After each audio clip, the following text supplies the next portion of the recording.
Assalamualaikum warahmatullahi wabarakatuh. Alhamdulillahirabbil alamin wa bihi nasta'in ala umurid dunya waddin.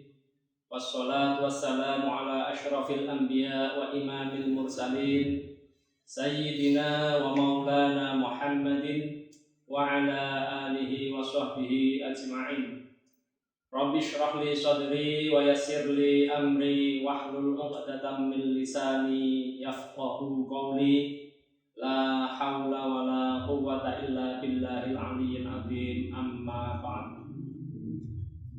Yang saya hormati Bapak Agam Amin Taha, Sarjana Komputer selaku Kepala SMK Raden Umar Said Kudus. Yang saya hormati Bapak-Bapak Wakil Kepala Sekolah SMK Raden Umar Said beserta jajaran struktural. Yang saya hormati Bapak-Bapak dan Ibu-Ibu pendidik dan tenaga kependidikan di lingkungan SMK Raden Umar Said Kudus, anak-anakku peserta didik SMK Raden Umar Said Kudus yang saya sayangi dan saya banggakan. Alhamdulillah, segala puji bagi Allah, Tuhan sekalian alam, yang masih memberikan kepada kita nikmat, taufik, hidayah, inayah, serta pertolongannya, sehingga pada pagi hari ini kita bisa datang di majelis ilmu di SMK Raden Umar Said Kudus dalam keadaan sehat walafiat dan juga masih tertanam di hati kita iman dan Islam. Mudah-mudahan syukur kita kepada Allah Subhanahu wa Ta'ala menjadikan nikmat-nikmat kepada kita semakin bertambah. Amin Allahumma amin. Sholawat serta salam marilah kita senantiasa haturkan kepada beliau, junjungan kita Nabi Agung Muhammad sallallahu alaihi wasallam, dengan bersolawat bersama-sama. Allahumma sholli wa sallim ala sayyidina Muhammad wa ala ali sayyidina Muhammad. Mudah-mudahan kita bisa istiqomah, senantiasa konsisten bersolawat kepada beliau dan juga konsisten meniru akhlak beliau serta mengamalkan ajaran-ajaran beliau dan meninggalkan larangan-larangan Allah melalui wahyu yang diberikan kepada Nabi Muhammad SAW, sehingga dengan konsistensi kita dalam bersolawat, dalam berakhlak dan melaksanakan perintah Rasulullah, kita bisa mendapat fadilah, mendapat karunia, mendapat keutamaan, sehingga mendapat syafaat di dunia, lebih-lebih nanti syafaatul uzma kelak di yaumil qiyamah. Amin Allahumma amin. Pada kesempatan pagi hari ini, Kamis tanggal 28 Maret 2024, kita sudah memasuki hari ke-17 bulan Ramadan. Berarti pada hari ini kita puasa hari 17 dan tadi malam kita sudah melaksanakan sholat tarawih yang ke-17. Sholat tarawih itu adalah di antara beberapa amalan yang disunnahkan, yang dianjurkan dilaksanakan pada bulan Ramadan. Selain sholat tarawih, ada anjuran untuk memperbanyak sedekah, anjuran untuk tadarus atau memperbanyak membaca Al-Quran, dan amalan-amalan lain, sunnah yang lain yang harus kita tingkatkan, yang harus kita perbanyak agar nantinya kita keluar dari bulan Ramadan betul-betul menjadi seperti yang diharapkan dalam surat Al-Baqarah 183, la'allakum tattaqun, agar setelah berpuasa, setelah melakukan rangkaian kegiatan ibadah puasa, akhirnya kita menjadi orang-orang yang benar-benar bertakwa. Dalam arti kita nantinya lebih rajin melaksanakan perintah-perintah Allah dan juga lebih intens dalam meninggalkan larangan-larangan Allah. Itu yang disebut dengan takwa. Imtithali awamirillah wajtinabin nawahihi. Nah, sebelum kita membahas tentang keutamaan sholat tarawih, perlu kita ketahui, saya yakin pasti anak-anak sudah tahu apa itu sholat tarawih. Mungkin sudah tiap tahun, tiap Ramadan mengerjakan sholat tarawih. Mungkin sebagian tarawihnya berjamaah di masjid, ada yang di musola, atau mungkin ada yang sholat tarawih bersama keluarga di rumah masing-masing. Nah, sholat tarawih itu apa? Sholat tarawih itu secara bebas bisa kita artikan adalah sholat sunnah yang dilaksanakan setelah Isya pada bulan Ramadan. Jadi sholat tarawih itu adanya hanya ketika bulan Ramadan. Tidak ada sholat tarawih di luar bulan Ramadan. Dan juga sholat tarawih itu dilaksanakan setelah sholat Isya. Tidak bisa dilakukan pada sebelumnya atau malah pada siang hari. Sholat tarawih itu pada malam hari setelah sholat Isya. Terus di pengertian lain disebutkan tarawih itu bentuk jamak dari tarwihah yang artinya adalah istirahat sekali. Karena ketika sholat tarawih itu tiap 4 rakaat ada istirahatnya. Berdirinya agak lama, bacaannya panjang, jadi perlu istirahat sebentar. Kalau zaman dulu para sahabat itu diselingi dengan tawaf. Jadi setelah 4 rakaat 2 kali salam, tawaf. Kemudian dilanjutkan lagi untuk rakaat berikutnya. Nah, dalam sejarah sholat tarawih itu, kata sholat tarawih atau nama sholat tarawih itu belum dikenal pada zaman Rasulullah Shallallahu Alaihi Wasallam. Betul, beliau melakukan sholat sunnah pada malam Ramadan, tetapi pada waktu itu namanya atau sebutannya belum sebagai sholat tarawih. Dalam hadis Nabi Shallallahu Alaihi Wasallam yang diriwayatkan oleh Aisyah radhiyallahu anha, bunyi hadisnya demikian: An Aisyata ummil mu'minina radhiyallahu anha anna Rasulullah sallallahu alaihi wasallam dzata lailatin fil masjid fa shalla bi sholatihi nasun thumma shalla minal qabilati fa kathuran nasu thumma ijtama'u minal lailati tsalitsati awir rabi'ati falam yakhruj ilaihim Rasulullah sallallahu alaihi wasallam.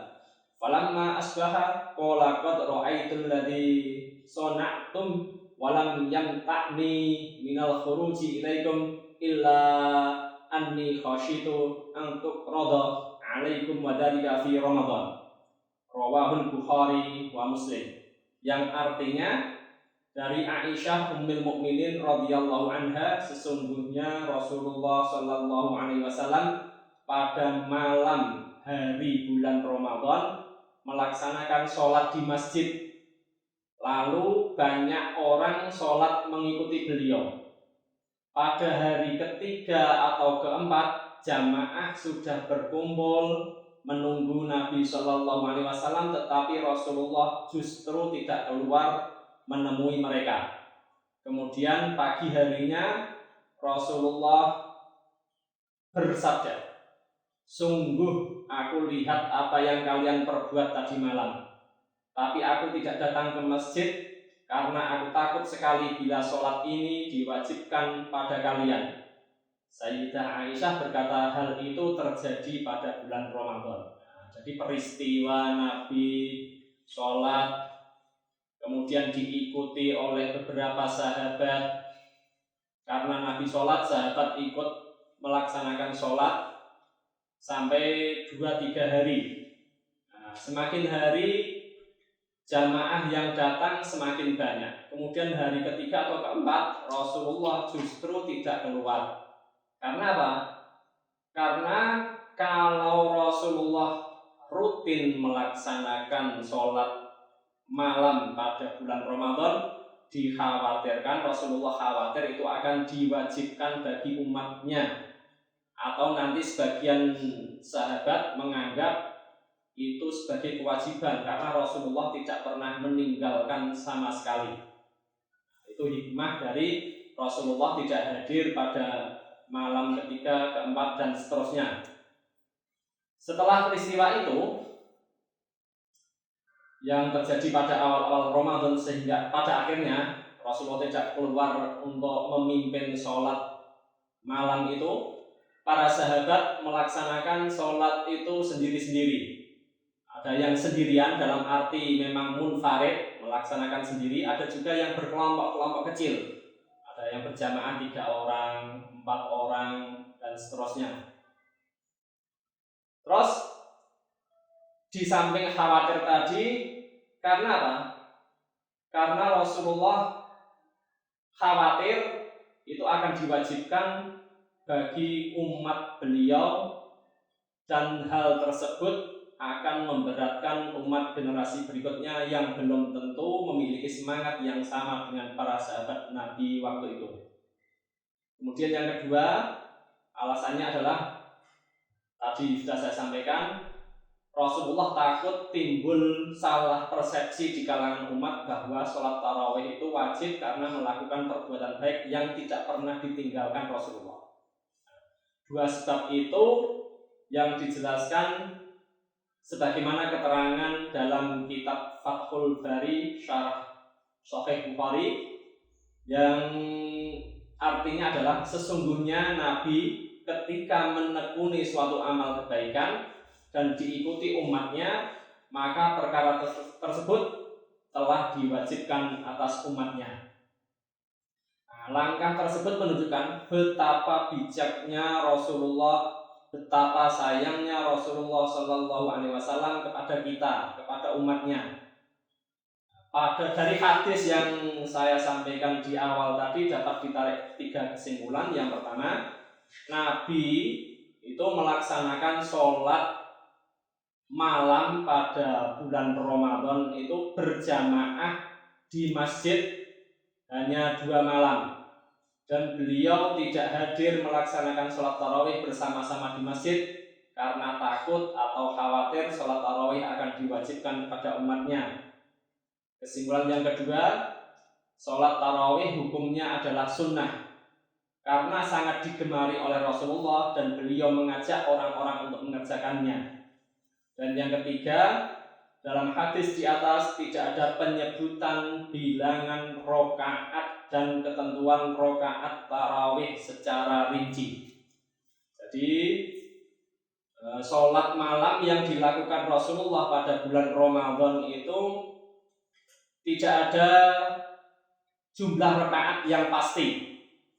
Mungkin bagi sahabat yang datang lebih awal akan menyebut angka tertentu yang lebih banyak dari para sahabat yang datang belakangan. Tetapi dalam hadis tidak disebutkan, tidak pernah ditemukan berapa jumlah rakaat yang pernah dilakukan oleh Rasulullah SAW. Yang jelas, yang sahih itu Nabi pernah melaksanakan qiyamul lail pada malam Ramadan. Kemudian setelah wafatnya Rasulullah SAW, kemudian tarawih itu pada masa Abu Bakar juga sama, belum dilaksanakan secara berjamaah. Ada sebagian yang melaksanakan sendiri dan ada sebagian sahabat yang berkumpul kelompok-kelompok kecil melakukan jamaah. Dan rakaat tarawih sebanyak 20 rakaat itu sebagaimana yang dikerjakan oleh Sayyidina Umar bin Khattab radhiyallahu anha radhiyallahu anhu dan mayoritas sahabat lainnya sepakat dengan yang dikerjakan oleh Sayyidina Umar bin Khattab radhiyallahu anhu. Terus yang telah disepakati oleh para sahabat dari pelaksanaan sholat tarawih pada masa Umar itu, kemudian para ulama, mayoritas ulama atau jumhur ulama, baik ulama salaf maupun ulama kholaf, mulai sahabat Umar sampai sekarang ini sudah mengambil ijma' atau konsensus bahwa jumlah rakaat itu 20 rakaat. Walaupun kalau di Indonesia ini terbagi menjadi dua paling tidak. Yang besar itu ada yang menyebut 8 rakaat, dan yang kelompok berikutnya yang lebih banyak diamalkan oleh kaum Nahdiyin adalah 20 rakaat. Di samping dua jumlah rakaat yang banyak dilaksanakan di Indonesia, kalau ahli Madinah itu malah melaksanakannya sebanyak 36 rakaat. Itu yang dilaksanakan oleh sebagian madhab Malik.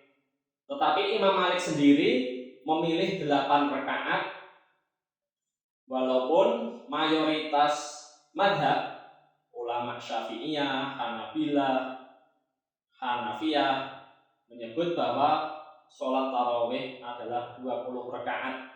Hal ini merupakan pendapat yang lebih kuat dan sempurna ijma'nya.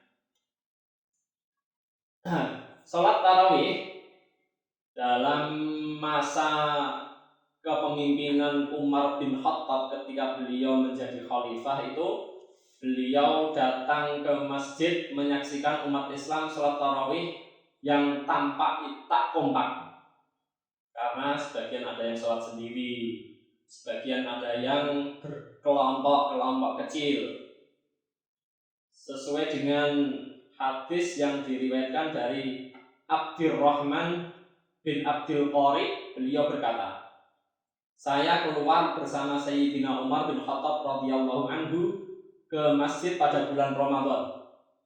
Nah, di masjid itu beliau mendapati orang-orang yang sholat tarawih berbeda-beda. Ada yang sholat sendiri-sendiri dan ada juga sholat berjamaah. Lalu Sayyidina Umar berkata, saya punya pendapat, andai mereka aku kumpulkan dalam jamaah satu imam, niscaya itu lebih bagus. Lalu beliau mengumpulkan kepada mereka dengan seorang imam, yakni sahabat Ubay bin Ka'ab. Kemudian satu malam berikutnya kami datang lagi ke masjid, orang-orang sudah melaksanakan sholat tarawih dengan berjamaah di belakang satu imam.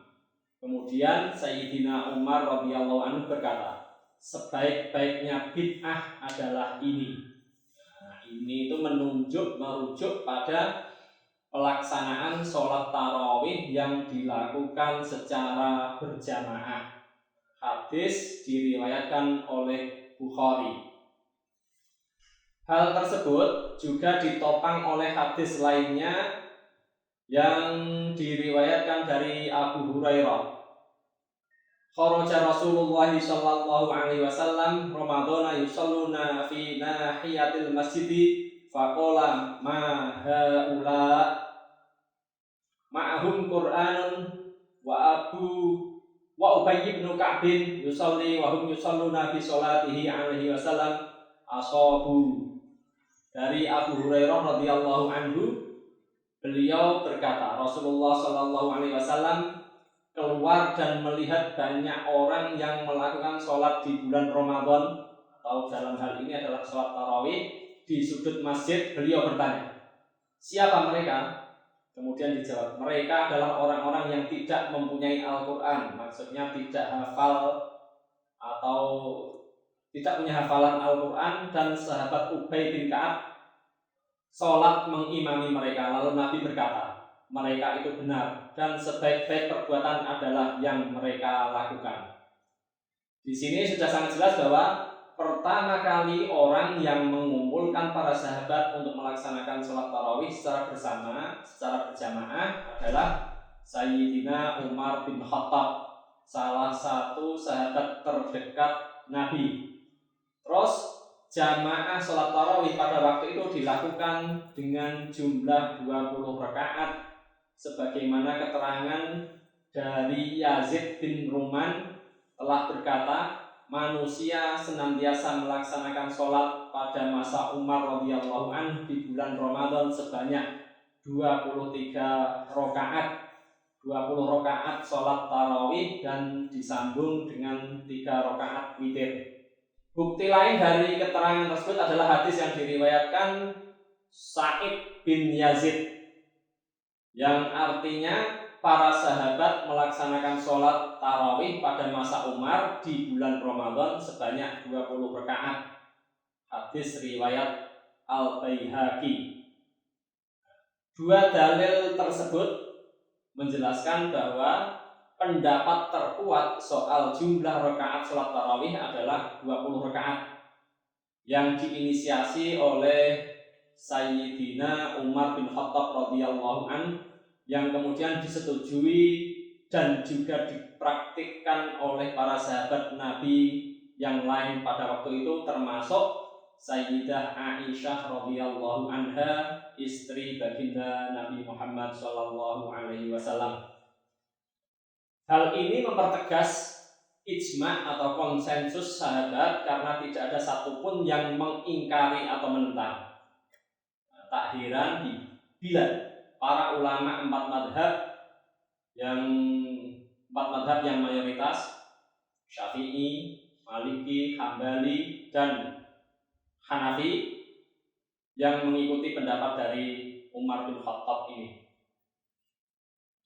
Itu berdasarkan sabda Rasulullah, inna Rasulullahi qala innallaha ja'alal haqqa 'ala lisani Umar wa qalbihi.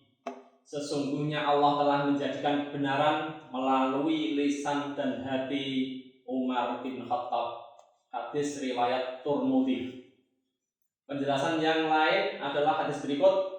Waqad qala Rasulullah sallallahu alaihi wasallam, alaikum bisunnati wa sunnatil khulafa'ir rasyidin al mahdiyyin min ba'di uddu 'alaiha bin nawajidi.